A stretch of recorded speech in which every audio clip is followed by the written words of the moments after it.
Hey guys, it's me, Brandon. I'm going to show you how to clean and troubleshoot the slush machine in a sequence of videos. I have no idea how to edit it, so here we go. So regardless of what we do with the hoppers, every single night, we absolutely need to drain and wash these pieces. They just pull out as soap.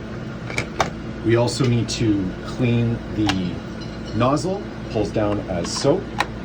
These are not dishwasher safe, so just soap and water. What triggers a full clean is when we drain one of the hoppers almost completely. Then we are going to take it apart, wash the components, put it back together, and get going again. It's a simple process, and I'm going to show you a few things now on the computer. So the computer board controls all the functions. The way we get into the menu is just by holding menu just for a sec. Now we're in the menu. So to toggle through the menu, you're just going to hit menu, and that'll take us to the different functions that we can change. So I'm just going to click through all the way to show you that there's a few, and then I'm going to explain them. So again, we're back to the main screen. I'm going to hold menu. So lamp is simply lamp on, lamp off. The way we change it is with the arrow key, on, off. So we want the lamp on, it looks nice, we'll go next. Bypass simply means if we want those to continue spinning with the lid off, we're gonna bypass that safety function. So bypass on means that when I lift, I have to go back in. Bypass on means that when I lift the lid, the augers are gonna keep spinning. That's helpful if we're washing it out or pouring water in or whatever. We'll turn that back off. Next, low level. This is just an indicator. So when it gets to a low enough level, it's gonna flash its lights to indicate that it's low. I have it off because we can visually see it. Just eliminates that flashing light. Oh, now we have to go back in. Keyboard lock, unlock. We want it unlocked so we can do our stuff. If I wanted nobody to touch anything, I would turn it on lock.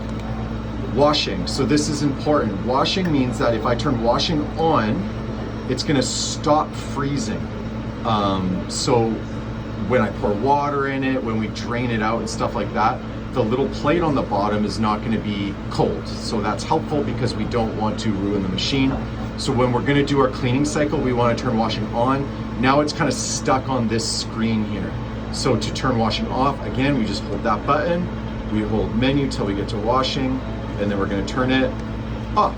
Next, time, that's just the current time, so that the machine knows that at 2100 hours, it's gonna defrost, meaning it's gonna stop freezing, but it's gonna stay refrigerated. The purpose for this is that if something went wrong overnight and it froze into a big block, it won't break the augers or blow the motor. Likewise, next, defrost is off at 5 a.m. So at 5 a.m., it should start cooling it again. Max temp means that if it senses that the liquid is above a safe refrigerated temp, it's going to send an indicator light on here. Yeah, so what's going on here? I think this is just the alarm will be at 4 cold and at 6 slush. So now let's go back in, keep going. Don't worry about the max temp, that's just an alarm. And cleaning, that's just time. It'll indicate cleaning, but we're cleaning it regularly, so we don't need that. Autofill is if it's plumbed in and being filled automatically, which it's not, so we don't worry about that. And that's it. So now we're in the main menu. We always want to see slush. You can toggle to cold, but that would just be for like a cold tea or something like this. So we want it to read slush, and you can go up and down between 1 and between 9. 1 being the less dense and 9 being the iciest. We found that around 5, around 6 is good. If you notice that the slush is too thick, it's hard to pull through a straw, you just dial it down a little bit. Likewise, if it's too liquidy, dial it up a little bit. So yeah, that's sort of the functions of the keyboard. It's pretty straightforward. I am gonna leave the manual out, which is also really straightforward. But now, hey guys, I'm gonna show you now how to clean the machine. First things first, we're gonna turn it on cleaning mode, like I just showed you in the last video. We're gonna go into the menu by holding the menu button. We're gonna press menu till we get to washing, and I'm gonna turn washing on. Again, this just stops the plate from freezing and allows us to drain it. Now what we're gonna do is we're gonna drain out everything that's in here. Obviously we have a full batch, which normally would be almost empty, but for that purpose, we're just gonna put this underneath, and it doesn't fit.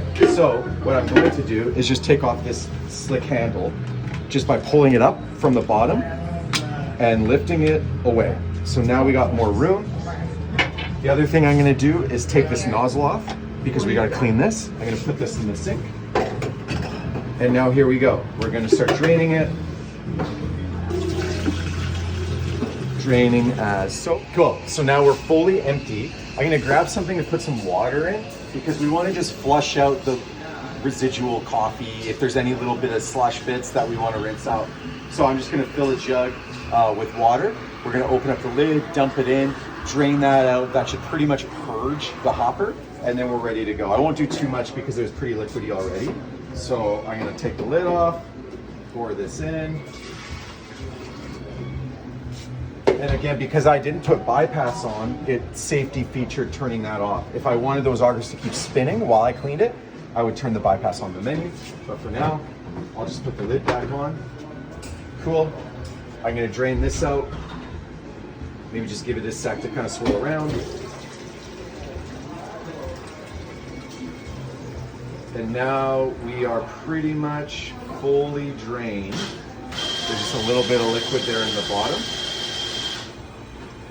And so now we're gonna start a cleaning procedure. First things first, we're gonna take off the lid. That's gonna stop the augers. We'll just set the lid aside.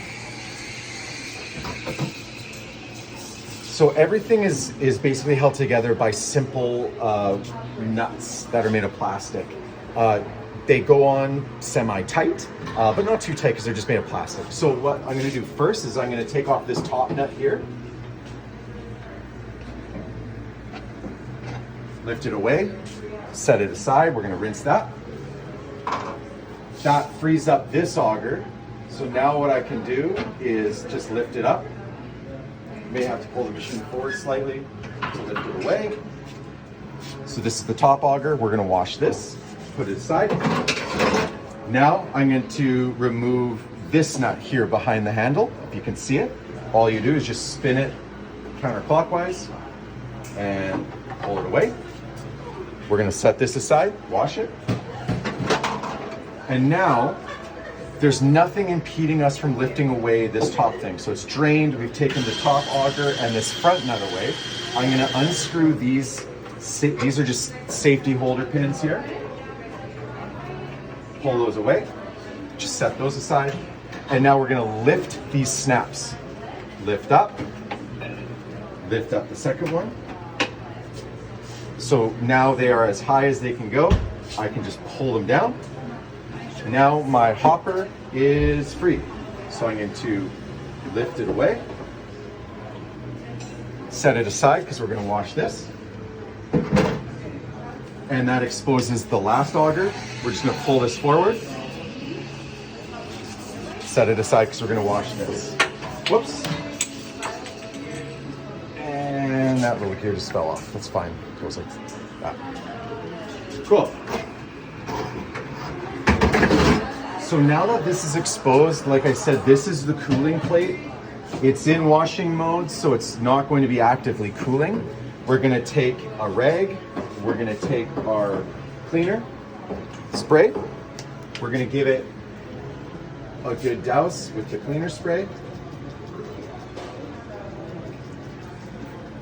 See how it's all draining into the draining thing there? And then we're going to scrub it clean. Okay guys, so the last piece that we're going to remove is the actual mechanism for the handle. You'll see here on the handle cover that this part slides down as such. Now that makes this able to come off freely as so. Now all we're gonna do is give this a slight twist. You see, slight twist. And now this handle is loose to pull away. So now we can wash this piece This piece is totally free of anything else, so we can get into every spot and crevice. We're gonna do this all with water and soap, never dishwasher, otherwise it'll get brittle and break. So I'll wash this stuff and then I'll put it all back together for you. Hey guys, everything's clean. We're gonna now put it all back together. Just wanna make you aware of a few things. When you're cleaning it, you wanna pay special attention to making sure that you get all the outer edge of this steel plate nice and clean. This is where we get a seal. And also back here, you can see these are like the clips to wedge in the hopper. You wanna make sure that that's nice and clean. So the first thing that we're gonna do is go in reverse order. We're gonna install our horizontal, and it just literally slides right in like that. Now we're gonna take our hopper, we're gonna slide it over this pin, and we're gonna set it in place. So you kind of lock it into those back hooks, and then bring it straight down. Hopper's in place, everything looks nice and not obstructed. We're gonna take these clips, flip them up, and then we're gonna flip them all the way down, nice and snug. Clip on, push it down so it catches all the way on. We'll install these later. These are just the safety screws so that you can't pull it off. So now what we're gonna do is install our vertical auger. Slides over this pin all the way down so it locks in place. And now we're gonna take that plastic nut and we're gonna spin it on just hand tight.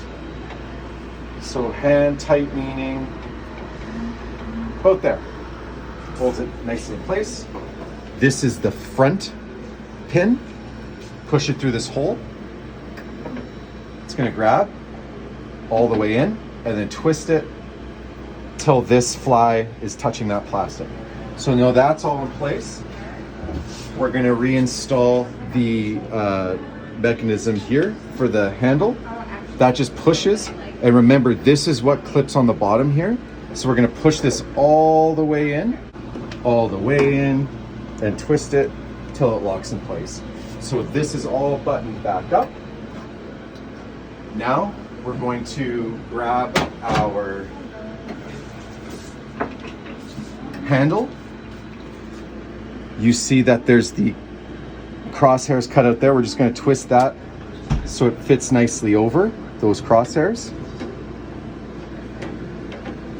That holds into place, and then this part simply slides up. There. Test it, looks good, all is back together, it's all nice and clean. Now what we're gonna do is we're going to fill it back up. We're going to take it off of washing mode, and to do that again, we're gonna hold menu, menu, menu, menu, menu. Here's washing mode is on. We're gonna turn it off. There we go. And just to get out of the menu, we'll just keep clicking through till we see, okay, here we are, motor on. So it's not cooling yet because there's nothing in it. We just came out of wash mode. We're gonna fill this up. When we're ready, we're going to follow the instructions on screen that says push this button to turn the motor on. That says cold, we want it to be on slush, so we're gonna push it again.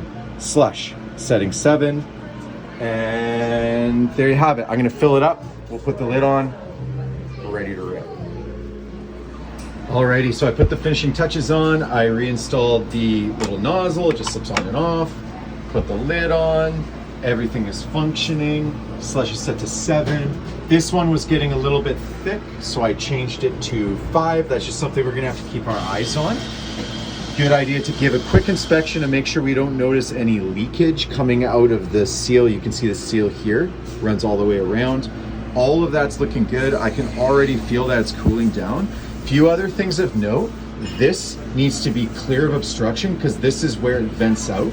I noticed today that this was pushed up against it and the machine was running extremely hot, which could be the reason why it wasn't freezing properly the way it should. So that's something to be mindful of. Also, again, to be clearing these out. These don't drain anywhere, so if it gets full, it's just gonna spill over the edge.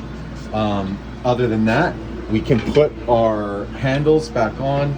These puppies just clip on top and then slide down, snap into place. That just helps with pushing, makes it a little bit easier to serve. They certainly don't need to be on, but there you go. gave it a nice wipe around the sides. Even this one that was full, we can wipe off, and that should do it. So that is the full cleaning procedure. We went through the menu functions. If you have any questions, I am gonna leave the manual right here. Everything is in there. That's where I learned all this stuff. Yeah, thanks so much for watching this exciting edition of Slush Machine Maintenance. Sam, do you feel enlightened? Do you feel ready to tackle Slush Maintenance 101? So enlightened. Okay, we're ready to go. Goodbye.